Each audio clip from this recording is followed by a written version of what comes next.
into the 70s. So he was older than that, he passed away. I said, John George is dead. So they know you're going to see John George. Then they have an ambulance come and they strap me in the ambulance, they take my blood pressure. They say your blood pressure is 275 over. I said, y'all is lying. I said, my eyes would pop out. And to prove it, and you'd be dead, probably. No. But you'd be shaking. Here's what happened. Here's what happened. A week later, I was painting our property down there, and a lady walked across the street with her dog, and it was one of them old mean dogs. But he wasn't acting mean. I thought, so I walked past, she tied him to the telephone pole and went to the liquor store. Like a fool, I just walked by the pole. I walked by on the sidewalk, just the stores there, and the fool bit me. He bit me, so I told my ex-wife, I said, first, you know, I didn't thought it didn't hurt. But then I felt warm stuff down in my shoe. So I went to that same hospital, San Leandro Hospital. Then they take you to psycho ward. Now, getting bit by a dog should cause your blood pressure to go up a little bit. My blood pressure was 135 over 80 or something like, almost perfect. But when they arrested me, or when I was arrested here, all my blood pressure is always 275 or 300 over. I said, y'all lying. You know, like you should calm down. I said, I know how the hell I feel. What do you want? I don't want you to do nothing. You just leave me alone. You think I'm stupid? You're gonna tell me our blood pressure? I said, niggas' eyes bust with me. Veins breaking the eyes, all kind of stuff. 275? And when I went there, you know, for the dog biting you, they take your blood pressure and they fix it up. And so I just happened to look at it. I said, blood pressure, 135. I said, they brought me here a week ago. They said it was 200 something. I say, I would be as upset internally about getting bit by a dog as I would be by anything. You know what I mean? By the police talking crazy to you, right? So I said, 135. I said, somebody be lying to the brother. But I would file charges and stuff, not charges, but what do they call these complaints? This one is, what's the date? Oh, May 13th, 2015. There, Mr. Rames, you initiated a complaint with the Oakland Police Department. An investigation into the allegations has been completed. The allegations and investigative findings are as follows. Performance of duty, care of property, complaint allegations. Officers left his belongings, paperwork at the Masjid. They arrested me in the Masjid. The investigation disclosed sufficient evidence to determine that the allegation, that the alleged conduct did occur, but was in accordance with the law and with all OPD rules, regulations, and policies. And findings exonerated, something that has been determined. They're arresting me, you know, at the Masjid, and they're taking me to jail. And I tell them it's $10,000 right there, because I'm going to pay taxes. $10,000 right in there. And it's another 1,000, actually, so for 11. It's, one part of the money is for taxes and business, and the other 1,000 is for traveling expenses. And so I got $11,000 in there. And you're going to leave this guy Mukhtar again. He didn't call the police, he'd go in and I'll do it. I see, my paperwork is in there, my briefcase, all of my notes and everything, they're in there. When I come back, of course, all the money and everything else is gone. But I'm just saying is they do what they want. When it comes to me, they do what they want, and they said, well, we looked into it, and it's fine. Performance of duty, care of property, complaint alleged officers left his money in the masjid after he was told to get it, and now the money is missing. The investigation disclosed sufficient evidence to determine that the alleged conduct did not occur. A finding of unfounded, that they said that I told them that it's in there, but now they say it didn't occur. And that's not the way. It don't make no difference. So, but I have this on record. November 17th, last year. This is the day they arrested me for the last time and the one I went for the court for, and I won the case. Oakland Police Department Internal Affairs Division has been made aware of your complaint. Now, I'm calling them. I'm arrested on November the 13th. And I'm calling them, this must be Saturday, the 17th. And the minute I hang up the phone, the masjid is raided again. Because it's the same date. So we in Internal Affairs Division are committed to ensuring professionalism and all allegations and accountability throughout the Oakland Police Department by aggressively investigating all allegations of misconduct and improper procedures and service with the organization. You may be contacted to provide additional information for further investigation. You'll be notified of your complaint and its disposition. It's in the Oakland Police Department.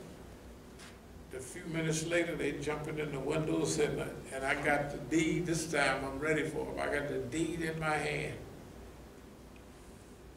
with another flyer on the other side. They say, you're going anyway, buddy. This letter is in response to your enclosed public records request. Our agency is in the process of reviewing your request records to determine what information can be released in accordance with California. We're going to get with you. All records that are not exempt will be provided within 30 days. This is May 7th, 2018. It's a long 30 days. They may mean 30 times 30. I'm just trying to explain the process of the Oakland Police Department, Oakland Police Department, the crime report. Let's see what this one says.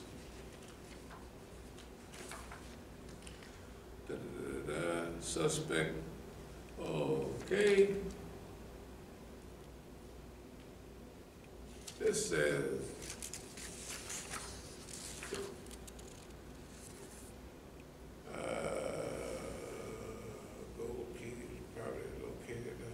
miscellaneous documents from Masjid al-Islam.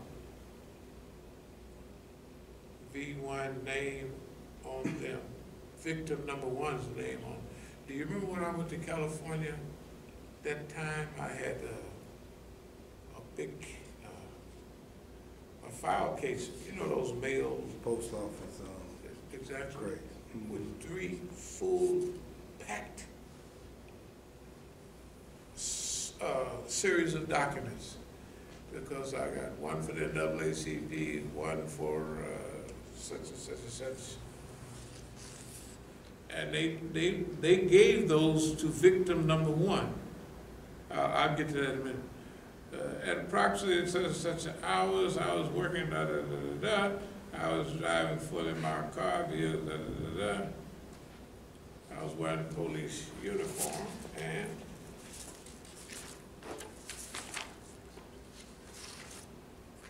The details of the incident. Original location, Masjid al-Islam.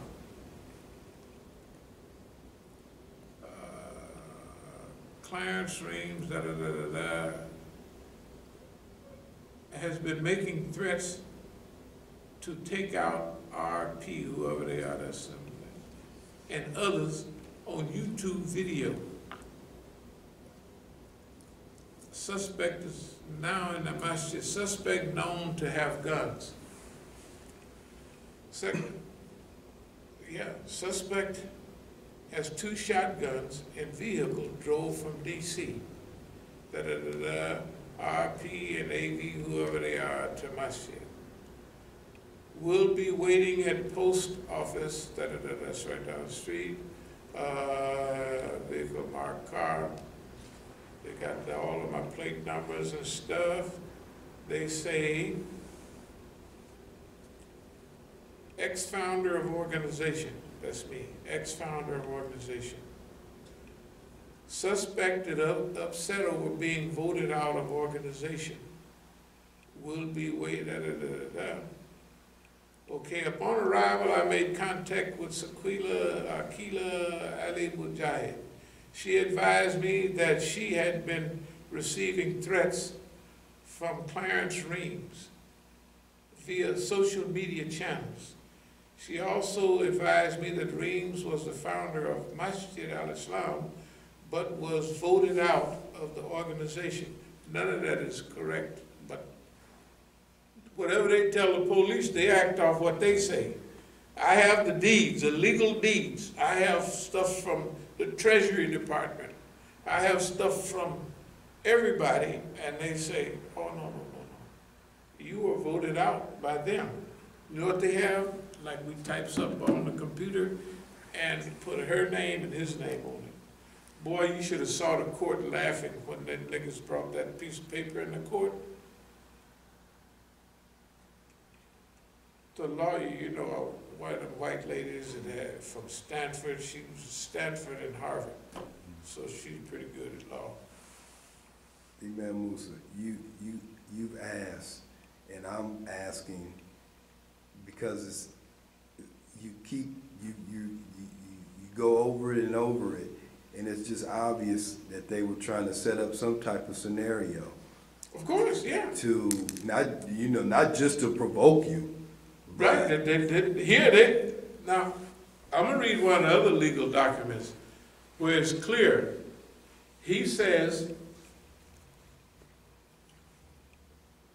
when they came on this time, the 13th of November last year, when I walked, I put down my box with all my paperwork in it. And when I go out the door, open the door, there they are. The whole SWAT team with rifles, bulletproof vests, all that. They got all that. I'm looking at that. I said, oh. So I give them my regular little spiel. What the hell y'all doing? And who you trying to scare? Sucker, you, the regular stuff. But then, of course, you still got to put your hands up unless you're going, just become bulletproof. Anyway, so now remember what they're doing. Sequila advised that Reams is not allowed to be on the property. I've lived in Masjid al-Islam since 1981. He was voted out. She advised Reams may have gained access into the building by using the key. They saying that I'm breaking into the masjid that we own. With the key. Yeah, she advised Reams does not have the combination to the numbers. Sequila advised that the key, Now from Mukhtar Ali Mujahid, this is a summary statement. Mukhtar advised that he had received several death threats from Reams through YouTube. Now y'all was the one recording the YouTube. Do you remember any death threats? Definitely not. The clearest what I could say is I was telling them, look, I'm your friend. Here's your problem. The white man, you've already done all of this stuff. This is the 5th or 8th time. You're already of no more use to them. You can't do nothing to nobody else. because you are clearly a government agent. Okay, now therefore, your life is in danger. Not from me, but from boss man. You don't watch enough spy films on TV. What are they gonna do with a known spy? Everybody knows is a spy. And then the team that he's on know that all the other, if any Russian or Yugoslavian grab this guy, they'll torture him and they'll find out everything, right? From him, all that he knows. So, who's out to get the guy? His own people, because their lives, their missions, everything is in danger. That's what I was telling them. I said, you guys, I said, I'm gonna help you. I said, I love you, boy, but y'all ain't smart. I said, boss man is gonna get rid of you. And he done winked his eye and let me know through other informers that it's green light. And I tell them, oh, no, we don't do that. The people come to me, I haven't seen in I don't know how long. You know, I'm still doing them 187s, that's, you know, killing people. I said, no, it's okay. I mean, I'm telling you, if I go in the store, somebody will, yeah, man. You know, they're police themselves, but they're saying, we got to solve this in a hurry, man. I said, no, no, no, no, no, I don't do that. I said, I know you may not believe it, but this is what I want to happen. All of this stuff is what we are arranging this. They're not arranging it. That's what psychological guerrilla warfare has worked. And the other flyer says, Imam Musa is going to teach you how all this manipulation is going on. From case study after case study. That's what the flyer said. Anyway, let's get back to it.